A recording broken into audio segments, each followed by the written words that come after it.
Arestado ang dalawang regional most wanted person sa isinagawang magkakahiwalay na manhunt operation ng Santa Rosa PNP sa lalawigan ng Laguna nito lamang ika-4 ng Disyembre taong kasalukuyan. Kinilala ni Police Colonel Galvin Mel Y. Unos, Acting Provincial Director ng Laguna Police Provincial Office, ang mga akusado na sina alias Bernard at Arjon, kapwa residente ng Santa Rosa City, Laguna. Naaresto si alias Bernard bandang 1:15 ng hapon sa barangay Tagapo, Santa Rosa City, Laguna ng mga tauhan ng Santa Rosa Component City Police Station sa bisa ng warrant of arrest para sa kasong statutory rape na walang inirerekomendang piyansa. Habang si alias Arjon naman ay naaresto dakong alas 6 ng gabi sa bisa ng warrant of arrest para sa kasong RA 8353 o Anti-Rape Law of 1997 na walang inirerekomendang piyansa. Kasalukuyang nasa kustodiya na ng Santa Rosa PNP ang mga arestadong akusado para sa tamang disposisyon at dokumentasyon. Ang inyong Laguna PNP ay sumusuporta sa programa ng ating mahal na Pangulo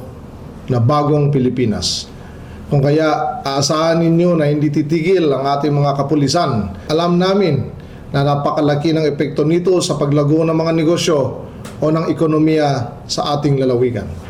Ninanais din namin na ang mga mamamayan dito ay mayroon kapanatagan at masasabi nila na ang lalawigang Laguna ay matatag ang kapayapaan at mayroong kaayusan.